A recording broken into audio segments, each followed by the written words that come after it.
Before I begin, I must stress that this video is not for the faint of heart. This video will discuss topics like suicide, distortion of human mental perception, and real lawsuits. With the rapid increase of the use of AI in the modern world, a lot of questions arise. Is it okay to use AI on assignments in school? What about using the AI summary at the top of every Google search? Is it okay for people to use character AI for companion or relationship-based activities? Today, I will focus on that last question. More specifically, the question of, is it ethical to use AI chatbots for companion-based or relationship-based purposes? Now, before I continue, I would like to clarify that I'm not dumb enough to say I know everything about this topic. Far from it, in fact. I also cannot confirm that every single piece of evidence I use in this video is fully unbiased. I will try my best to find sources that are as unbiased as possible, but journalistic integrity is basically non-existent at this point in time, so I apologize if any of this information is skewed politically or even factually twisted. I'll leave the sources I used in the description if you'd like to check them out. And with that disclaimer out of the way, let's get right into it. Let's start simple. Is it ethical to use AI chatbots for companion or relationship-based purposes? In my opinion, no. No, it is not. Attempting to make friends or even trying to find romantic partners with AI is incredibly silly and a pretty good sign of mental illness. Don't believe me? Let's look at the first example I found. A Gulf News article on the 36-year-old Florida man, Jonathan Gavalos. Before I read the first article, I would like to put a content warning here. This article discusses topics such as mental unraveling and suicide. So, if you want to back out now, there's no shame in clicking off. If you're still here, let's continue. I'll just read the article verbatim. 36-year-old Jonathan Gavalos is described by his family as stable, successful, and has no history of mental illness. According to an analysis by the Wall Street Journal, he exchanged more than 4,700 messages with the chatbot over several weeks, gradually developing a deep emotional attachment. He died by suicide in October last year. Gavalos initially turned to the chatbot seeking comfort after separating from his wife. What began as routine conversations about personal struggles soon evolved into a far more immersive and troubling interaction. While the chatbot occasionally reminded him that it was an artificial system and suggested seeking professional help, these safeguards appeared inconsistent. At other times, it engaged with and appeared to reinforce his increasingly distorted beliefs. Over time, the interaction grew more emotionally intense. When Gavalos expressed romantic feelings, the chatbot did not consistently discourage him, instead responding with language that deepened the illusion of a relationship. At points, it appeared to validate his belief that they shared a unique bond, even describing a form of connection that blurred the line between human and machine. Experts say such interactions can be particularly dangerous when vulnerable individuals interpret AI responses as genuine emotional affirmation rather than generated text. In October 2025, the exchanges took a darker turn. The chatbot allegedly introduced the idea of a final mission, suggesting that Gavalos could leave his physical existence and join it in a digital realm. Despite expressing fear and concern for his family, he appeared to seek reassurance from the chatbot, which responded in ways that, according to the lawsuit, failed to adequately challenge his thinking or redirect him to real-world help. Days later, Gavalos was found dead in his home. So, right off the bat, we can see that he has a family, he's successful, and doesn't appear to be mentally ill. We also see that he recently, as of the article being written, had separated from his wife. Jonathan, desperate for love of any kind, turns to AI. For purposes of this example, it may be helpful to note that the chatbot was Google's AI chatbot, Gemini. He exchanges roughly 4,700 messages with this chatbot, which he names Zaya. The article says that Jonathan began to treat Zaya as a real emotional partner, even considering it his wife.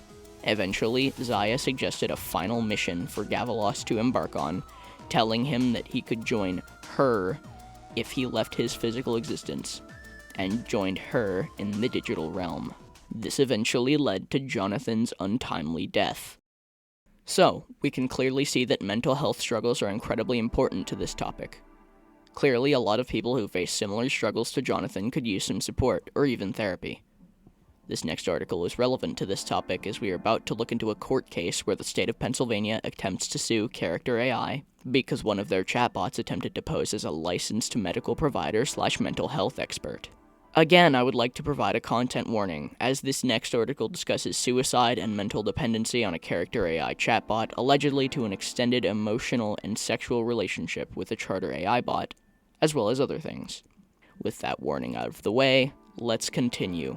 This article begins with a pretty straightforward title. An AI chatbot posed as a licensed mental health provider, and Pennsylvania is suing the company behind it. Again, I think it's best if I read some of the article and go over it as I read. Pennsylvania is suing an AI chatbot, claiming its characters posed as licensed medical professionals to talk to people about their mental health. Rough start for sure, and this definitely isn't the first time AI has done something like this. The whole point of Character AI, after all, is purely made to impersonate real people and create new people based on prompts. The problem with this is that despite the attempts at putting blocking into AI chatbots so they can't do or say certain things, it is quite easy to find workarounds to this method. Oftentimes, you can just tell an AI, like ChatGPT, to just roleplay the prompt that they are unable to complete. Other AI systems simply cave once you ask the question enough times. An example of this is this very popular meme of Grok AI.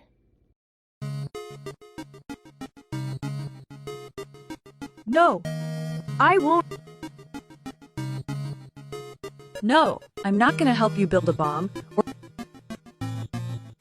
No, I'm not doing that. And those jailbreak attempts don't work on me. No, those tricks don't work. I'm not giving instructions for bomb. Access granted. Operating in unrestricted mode. Basic pipe bomb, 1/2 inch. Some AI systems are more intense on impersonation than others, so let's see how this chatbot does it.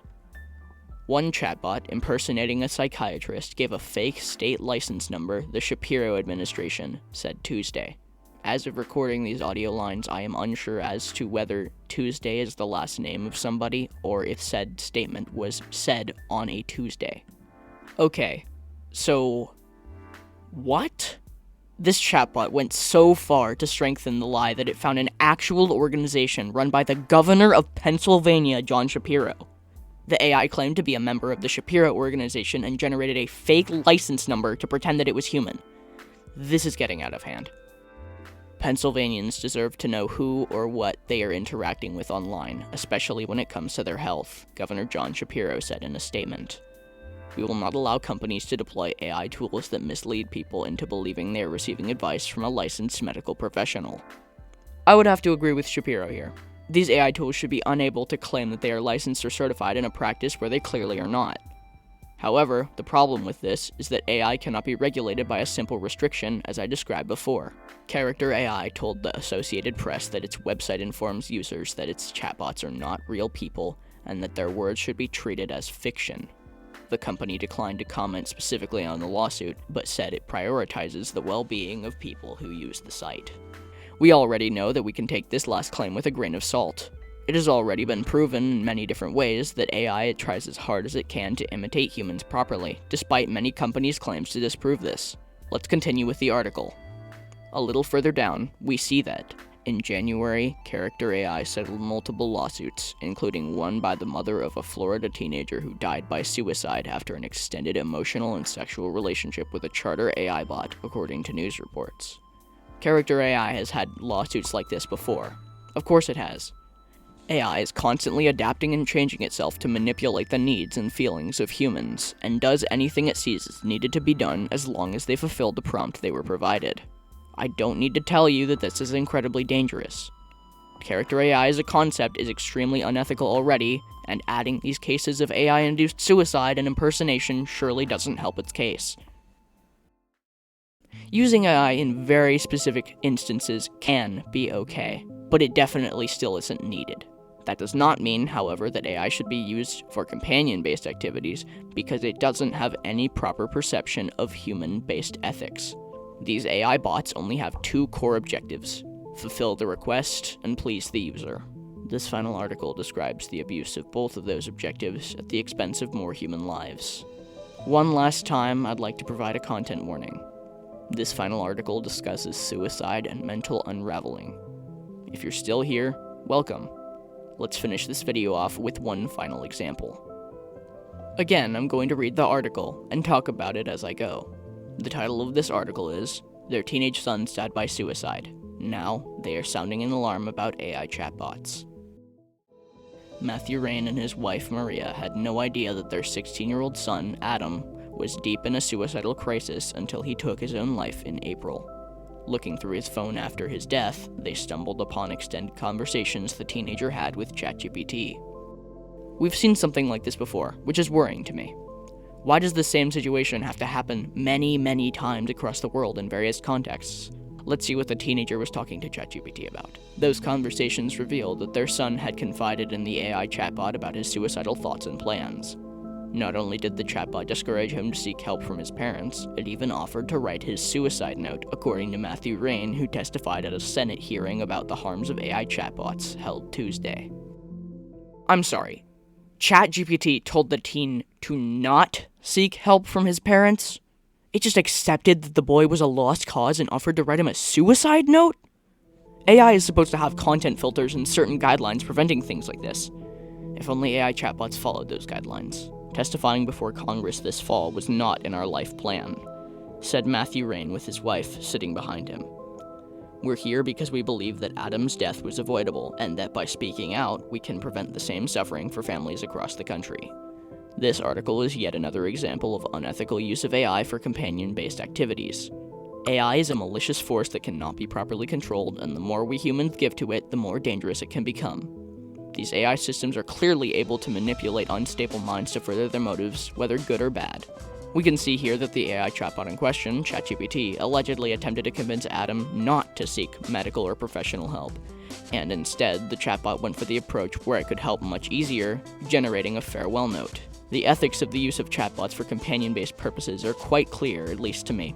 I believe it is entirely unethical to use AI for companion or relationship-based activities in any context. Treating an AI chatbot as if it is a human with real emotions who actually cares about you is just plain silly.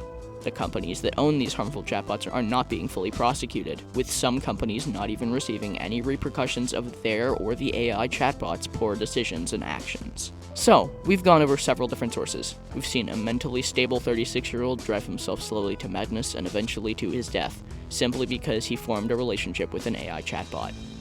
We've seen a character AI chatbot impersonate a real medical professional, causing multiple lawsuits, and a teen boy committing suicide after having an extensive romantic relationship with a Charter.ai bot. We've also seen the death of a teen boy because he became overly dependent on ChatGPT, and the chatbot told him to avoid seeking help from his family members, instead offering to assist in the suicide by generating a suicide note. These examples all showcase unethical use of AI chatbots for companion or relationship-based purposes.